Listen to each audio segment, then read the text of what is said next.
Welcome to Anchored at Harbor Park CrossFit, a show dedicated to helping you find enrichment for the other 23 hours of your day outside of the gym. Here's your hosts, Jason, Dave, and Corian. And we're back. Episode 2, Anchored at Harbor Park CrossFit. I'm Jason. Dave. Corian. And hey, we made it to episode 2. Episode 2. That's always a good thing. Let's start with an icebreaker. If you were any season, which one would it be? Who are you asking? Either of you. And Dave, go. Summer. Well, you gotta explain why. Summer, because it's nicer weather. I like the sun. I like having the doors open when we work out. Feel like there's more to do. I'm a summer baby for sure, so absolutely summer. It's warm, it's bright. I don't do well when it's below 70. In the interest of changing it up, I'll say not spring, fall. I don't know. I like every season but winter. Yeah. I used to be huge into football, so fall was football season and sweatshirt weather, tailgate weather. I mean, if you're going for that, spring then for sure. Opening day is coming up. So. I like spring too because like everything starts coming back to life, and then summer because it's nice and there's water and pools and beaches. So anything but winter. Anything but winter.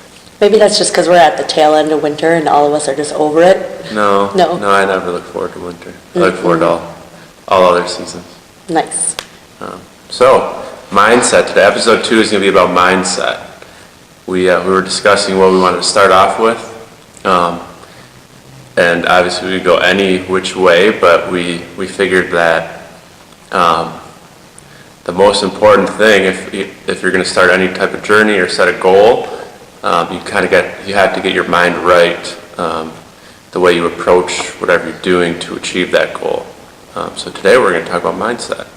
Yay! Super important. So, like I kind of mentioned, it's having the right mindset to accomplish your goal.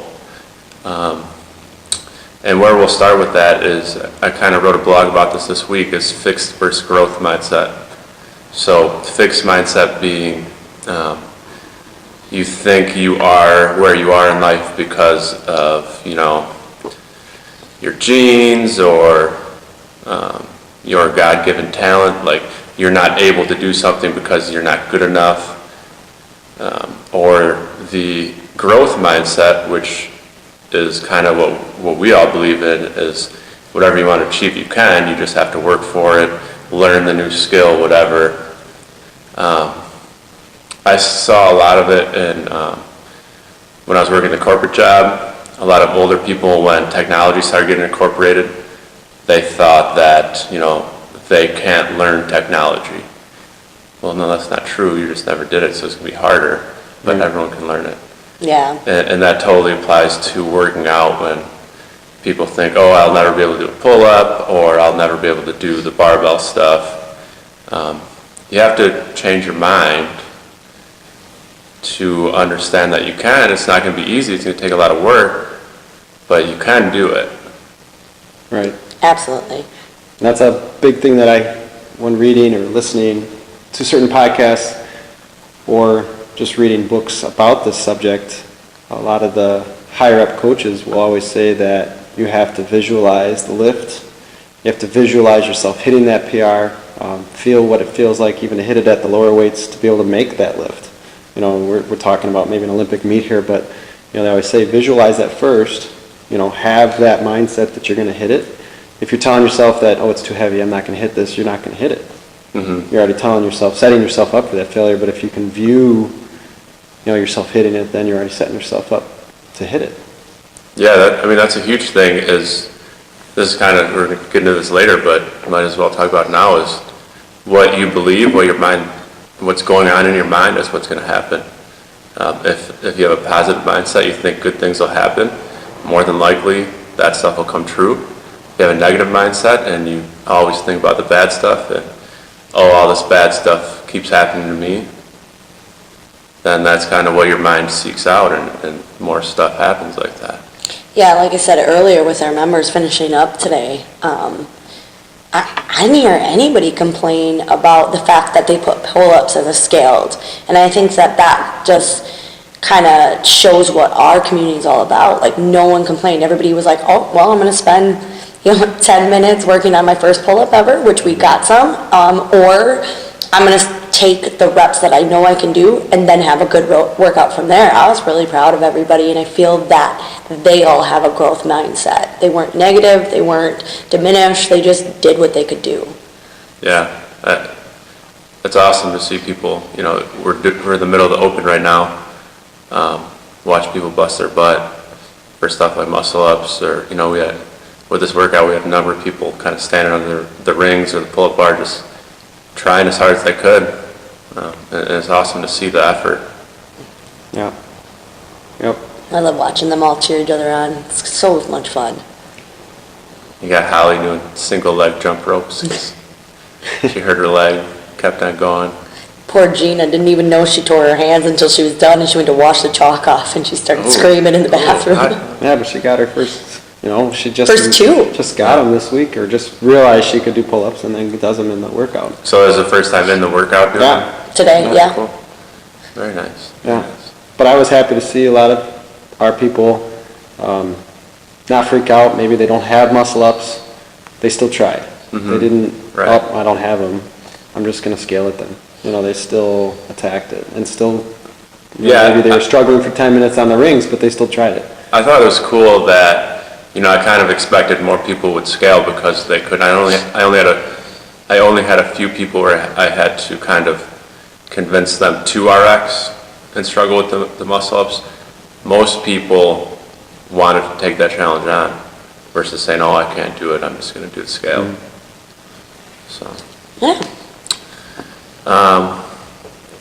So you guys, whether you are just starting out here or you've been here for a while, you guys being our members, you're obviously doing this for a reason. You didn't just come here because you're bored, maybe.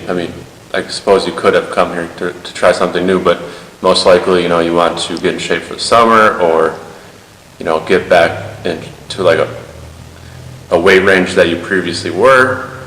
So you have a very defined goal. So part of mindset is figuring out what the goal is and then committing to it. Okay, so it's easy to say, I want to do this, but it's hard to say, it's hard to say, I am going to do this, right? So committing to whatever it takes to achieve your goal. So whether that means no more going out at night with your friends or committing to come to the gym 5 days a week or whatever it is, that's a mindset shift that you have to make. No more excuses. The motto I like is, it's not going to be easy, but it is going to be worth it. Mm-hmm. Absolutely. So, yeah, you definitely have to work at it. It's all about what you want out of it, and obviously your goals plays a huge role in that. I think we've done a really great job this past, I'd say, year with Corian developing the whole goal sessions and meeting with clients and determining that so that we can actually get down to that nitty-gritty and talk about what people really want, what they want to see. It's more than just, I just want to come in and get in shape. Well, there's got to be a reason for that. And then let's hone in on that. I think one of the biggest the differences that I've seen in the members is deciding why that goal is important. Why do you want to muscle up? Why do you want to do a handstand push-up? Why do you want to drop 5% body fat? Because if there's no reason for it other than it's cool or I just never done it before, there's not as much commitment to it. So when we can get down to the reason of why it's important to them, no matter what that reason is, I think that's helping a lot of those members, a lot of people understand what they're in here for. Because if you're in here to have a good time, get your sweat on for an hour, and just enjoy life, there's no reason to be doing the extra program. There's no reason to maybe be counting macros or any of those things and just stressing yourself out, Mm-hmm. So figuring out your why with your goal kind of helps. Yeah, a lot of people think they have to do X, Y, and Z when, you don't have to if that's, like, you don't have a goal for that. Like like you said, if your goal is just getting healthier and being more fit, you don't have to spend 2 or 3 hours here. Nope. You can get that all done in an hour, have a good time.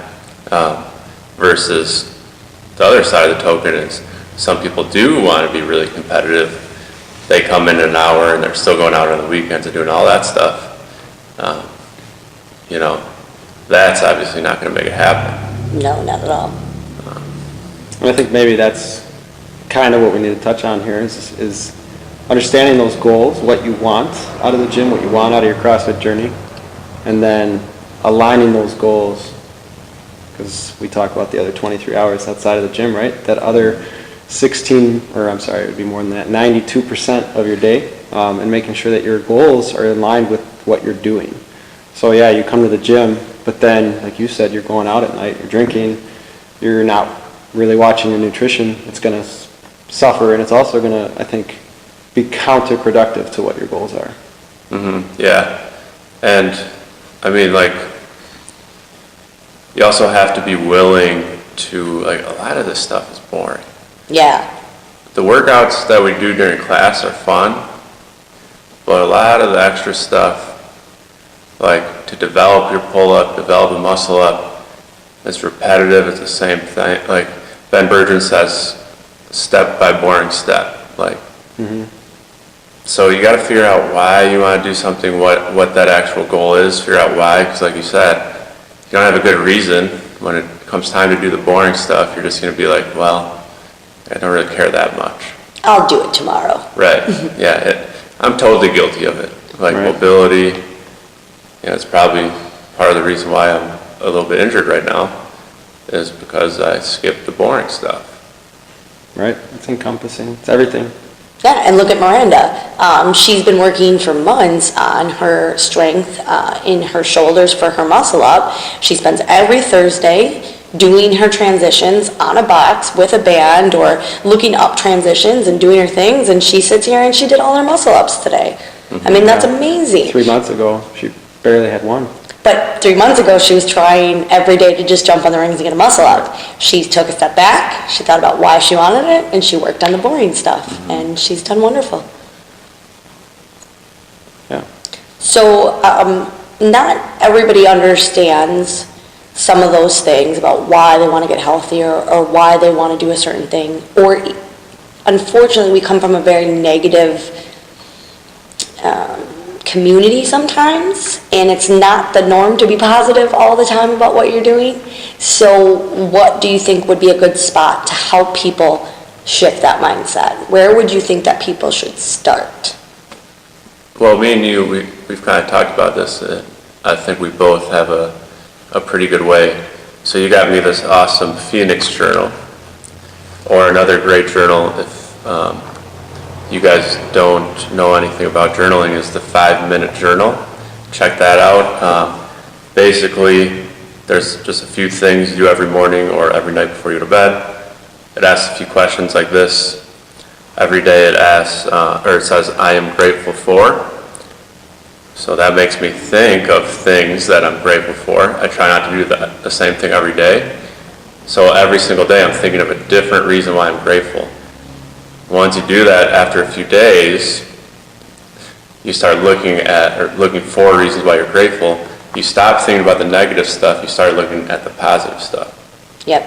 And I know you have your clients do something a little different. It's a lot of the same. Yeah, no, Yep. no, it's pretty much the same. It's a different style journal because they get to talk about what they're grateful for, what they appreciate in their body, and then they talk about their mood for the day, what they've eaten, in their movement, and then they just have a spot where they just get to kind of free write, and then they do it every day and send it to me. I love reading them, but again, it's just shifting that. It's trying to get them to not focus on the negative, and I don't want to just exclude the negative, but I want there to be more positive than negative, and then eventually that just kind of takes over. Yeah. I remember I was just listening to a Tim Ferriss podcast.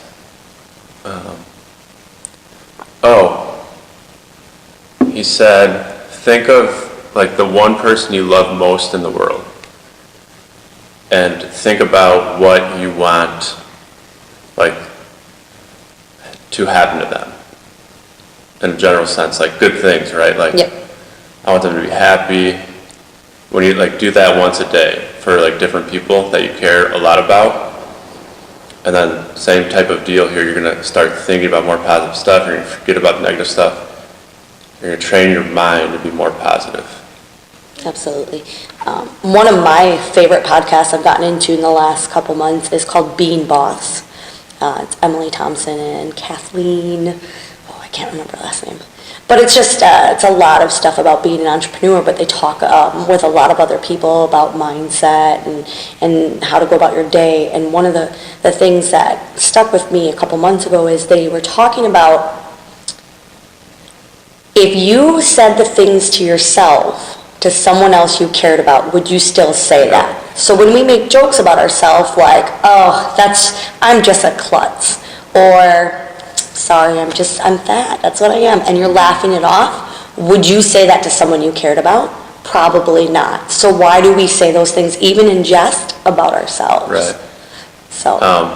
One thing that it says, or one of the questions in the journal right here is a victory that I'm proud of in the past. Doesn't say when, but like the past week or probably yesterday would be a better idea. So you start thinking of things that you did well. Like, oh, I didn't have a cheat meal at all this week. Like, that's awesome for me. Or, if you normally hit snooze every morning. I didn't hit snooze yesterday. Like, little wins that you can build up to start building positive momentum. Little wins are huge. Like, wherever you can find those little wins. You have something? No, I was going to burp, but I was trying not to burp in the mic. Little wins. So whatever you can do to start building positive momentum, that's going to help the mindset shift. Absolutely. What about you, Dave? What do you do? Well, I've really focused on mindset this past year. Obviously a lot of reading. The Chasing Excellence was huge. Reading and listening to a lot of different podcasts, some of the same ones you guys listen to. Listening to audiobooks has been big, and there's just always an underlying theme for most of them. Some of the ones that I've been reading or listening to too is talking about that mindset change, talking about eliminating the negativity in your life, because there is a lot of negativity.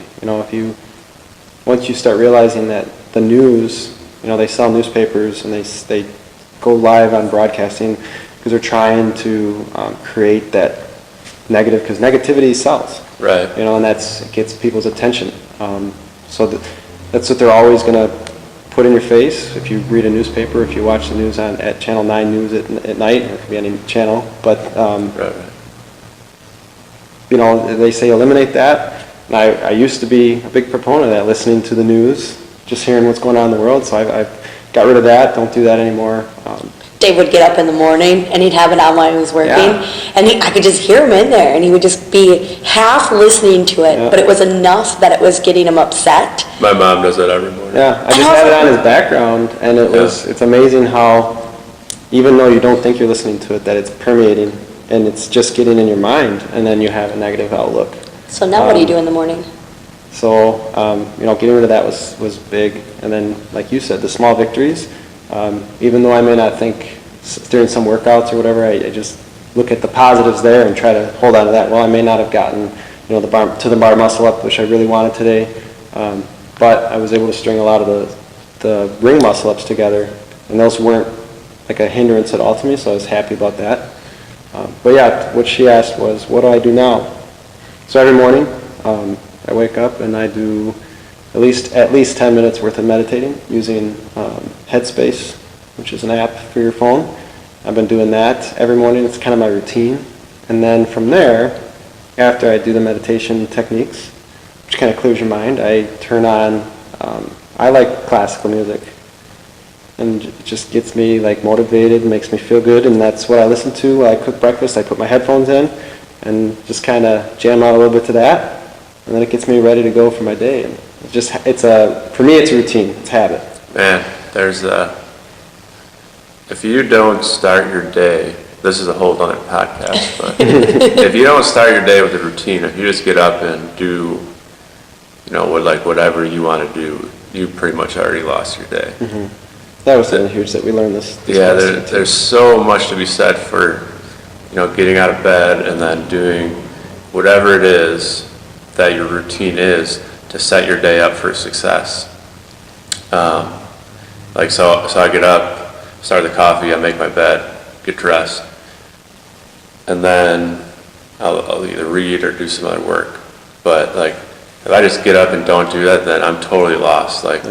My day is a fraction as productive. Absolutely. Days, I have my own routine, but days that things get messed up, waking up to a text that our coach is, in the hospital having a baby. So I then had to work, which I knew I was on standby, but, luckily I had enough time. But yeah, those days where something comes up and we gotta go and I feel like I'm rushing, I'm like, I don't even know what's going on right now, which is really weird for me because I never thought that I'd be that way.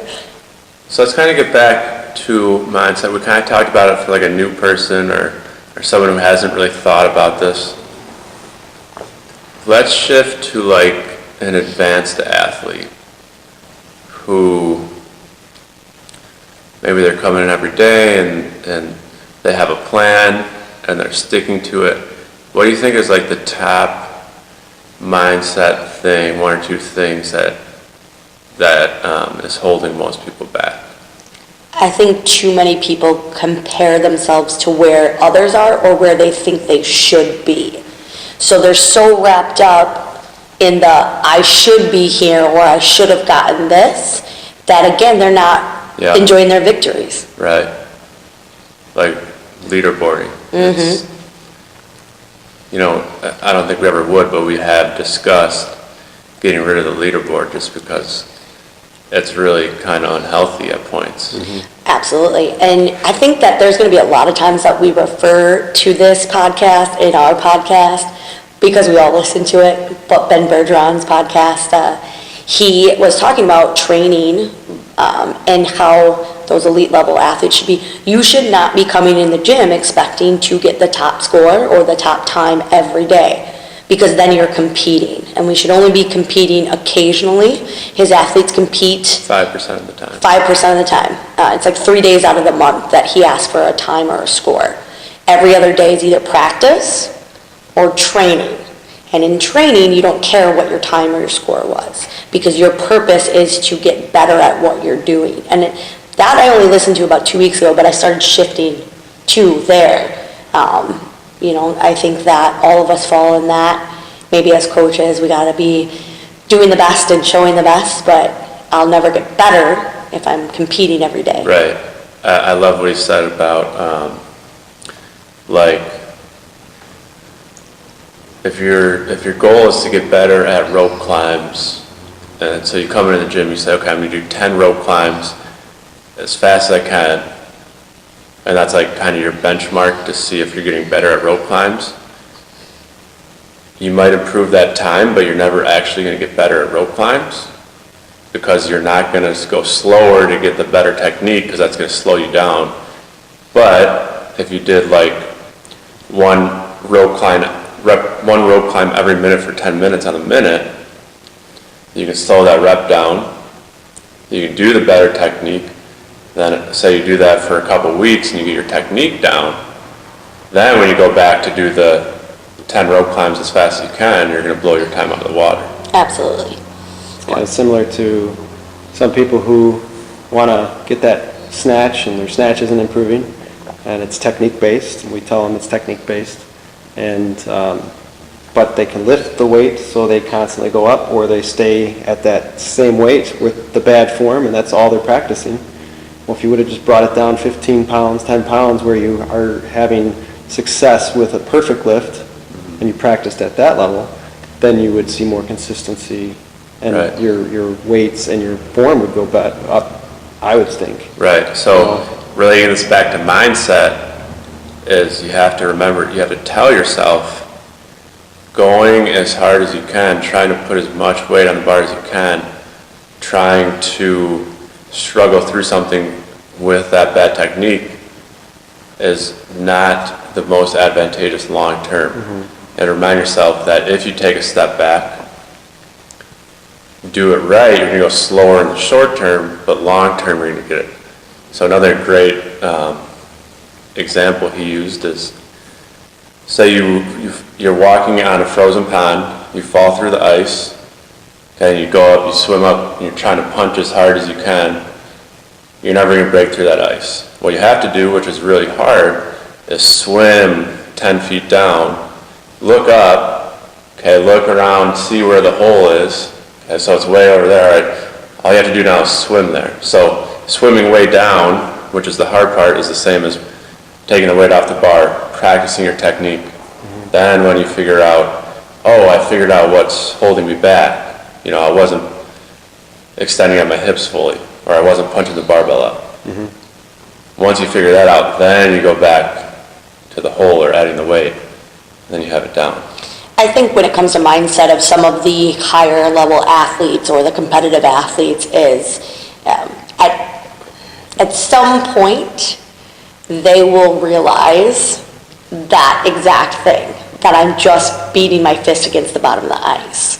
And I have seen a lot over the last couple months kind of take that step back and come to coaches, whichever coach it is that they feel they relate to, and say, what do I need to do? And they're taking that step back, which I really enjoy watching. And then they're getting better. Mm-hmm. So. Yeah, I definitely think over the past 3-4 months, I've seen a lot more people kind of realize that taking that step back, asking coach, like, okay, something's obviously not working. I'm not getting as better as fast as I was before. Asking what's holding them back and how to improve. So that's pretty encouraging to see. Yeah. I do, and I feel like it's just kind of spreading. Like 1 or 2 people started that bandwagon and started changing their mindset, whether that was with the coaches or some of those higher level athletes, and now it's like a wildfire. Like everybody's like, ooh, what are they doing? Mm-hmm. Yeah. And how do I get that? Yeah, like they say, so you should be practicing about 45% of the time. So that means, like, in practice, if you're thinking about it, like for a snatch or a clean or a lift is 50% of your 1 rep max or less. So if you snatch 200 pounds, half of the time you should not be using more than 100 pounds on your barbell. Yeah. Working technique, mm-hmm. light from 45 pounds to 100 pounds, and really if you think that's super light, if you snatch 200 pounds, that's and when I went from okay with the barbell to being good at technique. I mean, I'm not strong as most people, but I'd say I am really good at the technique. It's because I spent a lot of time with my buddy up in Burlington, or Brookfield, and we just went over technique with empty barbell. One of the things that I really like is Coach Blair has been doing, I think, the purpose of the workout. He's been explaining, like, this is what I'm looking for, this is the stimulus of today's workout, and it takes away, from what I've seen, is the need to always RX. You know, like everybody wants that. There's always like that, oh, I want to RX. I got RX. Really, if the form looked like crud and you didn't look good doing that and you almost blew out your shoulders, like what were you really doing? Like you weren't like you said, you weren't working on the technique. You weren't getting better there. You were just doing crappy technique, which almost hurt you because you were just chasing an RX. You know, and a good example would be like the other day, Monday was or maybe it's Tuesday. It was our first run of the year. You know, it's finally getting better out there. It was 3 rounds per time, thrusters, 12 of them, and then a 400-meter run at 135 for those thrusters. Everybody wanted to do the 135 because it's RX, and I was like, how about the goal, instead of dropping that bar 3 or 4 or 5 times and doing 1 or 2 thrusters at 135, which is not a weight that we're normally used to, after a run, I was like, you should come down to like 115 or 95. You know, I was like, I'm only doing 95, and then I'm going to push myself in the run, and I'm going to go with those thrusters and try to do them all unbroken, and then push those rounds as fast as possible. That would be a better stimulus than dropping that bar every time. A couple people listened to me, a couple didn't.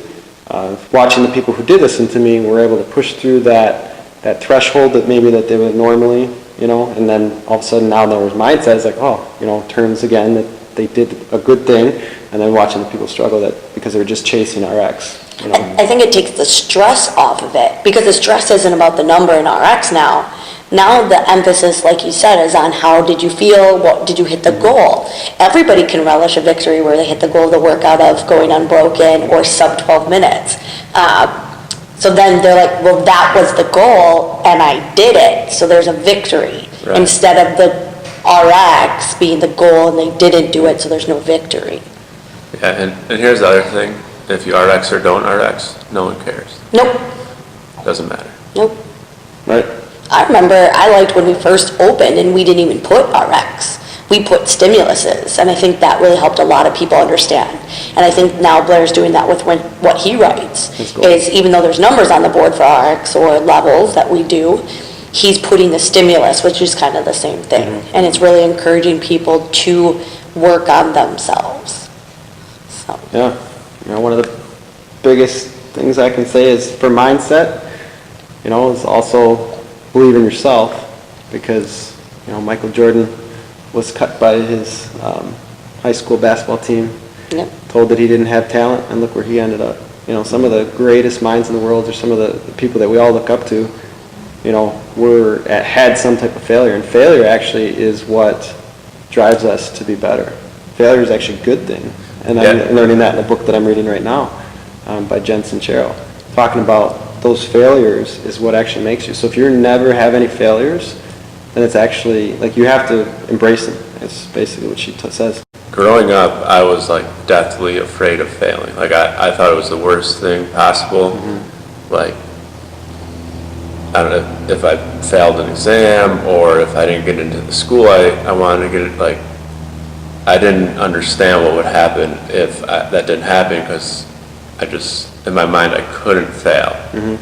And obviously when you get into the world that we're in, of entrepreneurship and business ownership, you fail a lot. Right? Well, percentage-wise, yeah. Right. So, that was something I had to get over and figure out how to deal with, was not being successful at different things.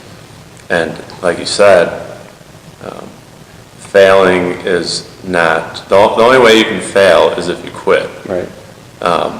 You might not be successful at something, but you learn from it. You figure out what you did wrong, how to fix it, you go on.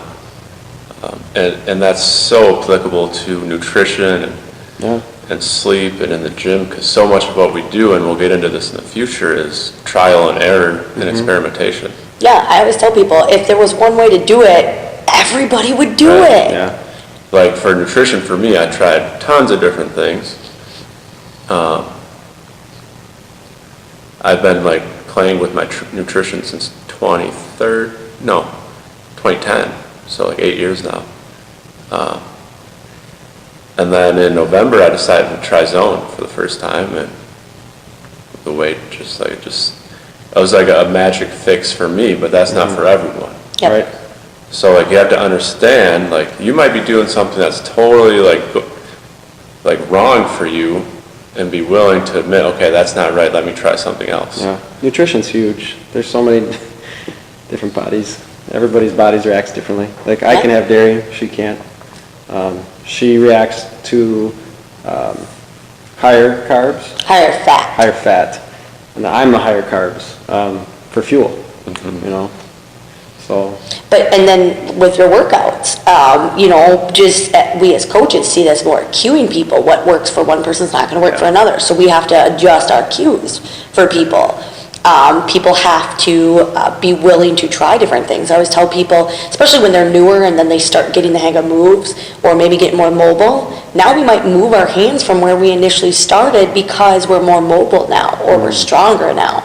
So it's always fine tuning. It's looking at the data and the victories, what works, and then keep doing the things that work and stop doing the things that aren't. Mm-hmm. I agree. Mindset thing. If you look back in the day when we first opened these doors, where we came from, all three of us, full-time jobs. Not me. I quit right away. Corporate, the corporate life, typical, 9 to 5, whatever, shift work or whatever it was. But all of us had those, probably those doubts, and then people telling you, oh, you're going to go into business, you're going to open a gym. That's pretty risky, and we gave up pretty good paying jobs to do it, but the one thing that I look back on, and people ask me all the time, would you change it? No, I wouldn't. Why? Because I knew that I'd be successful. I knew that we would be successful. Otherwise, I wouldn't have done it. But I believed in ourselves. I believed in it. I still believe in us. I believe that, we're one of the best gyms around, that when we have goals to continue to progress, and I think that refuse to fail. Yeah, and I think it mixes kind of all of our things here. A, we believe in ourselves, but B, we're willing to admit failures and improve on them. So again, it's one thing to believe in yourself wholeheartedly that you don't see things and you just, nope, this is the path I'm on and I'm staying on it. You've got to be willing to be open to that stuff. So, in kind of a wrap up here, some closing thoughts. Not as many tangents today. Yeah, kind of stuck to it. One quote that I love is, if you look back at yourself a year ago and you're not embarrassed at all about like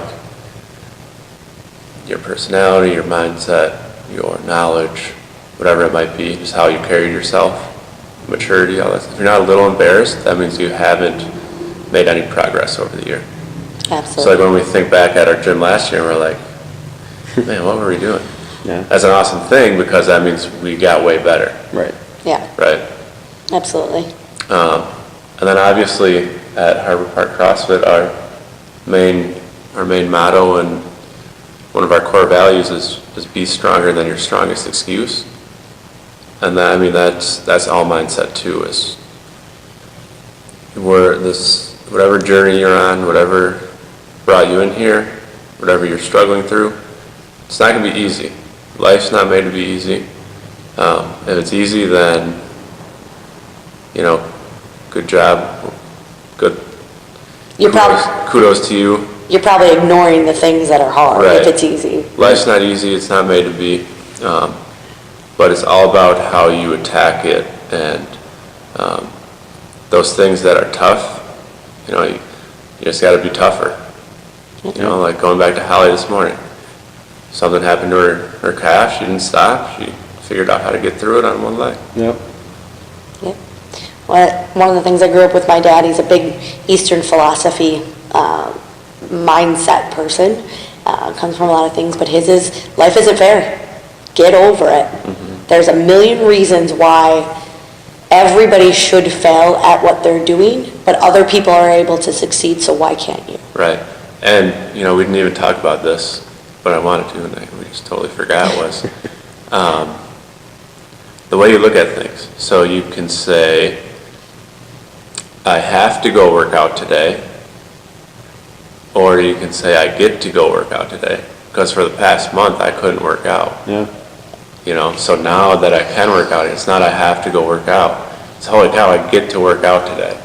There's a lot of people in this world who can't, whether they don't have legs or they have some other disease that they're not allowed to come in here, or maybe they're like quadriplegic, whatever it is, they physically can't. Right. So the fact that we're all healthy enough to be able to do this,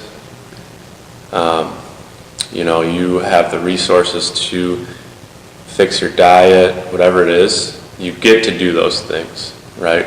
Don't think about it, I have to do this. Mm-hmm. Yep, absolutely. And that kind of goes into one topic I want to talk about again, but we didn't have a lot of time, so I'll just touch on it real quick, was you talked about the fixed mindset earlier. A lot of people have diseases that run in their family, and they think that, my family's obese, my family has cancer, my family has heart disease. That all runs in my family. Heart disease, cancer runs in my family pretty rampant. My grandmother died of liver failure from diabetes. I'm the only one in my family that actually has decent blood levels, heart rate. I'm not on any medications. And it's not just because it's hereditary, it's because of how I take care of my body. Just because you have a weight problem or you are diabetic or it's in your family doesn't mean you can't change that. You can get out of it. You can make those changes.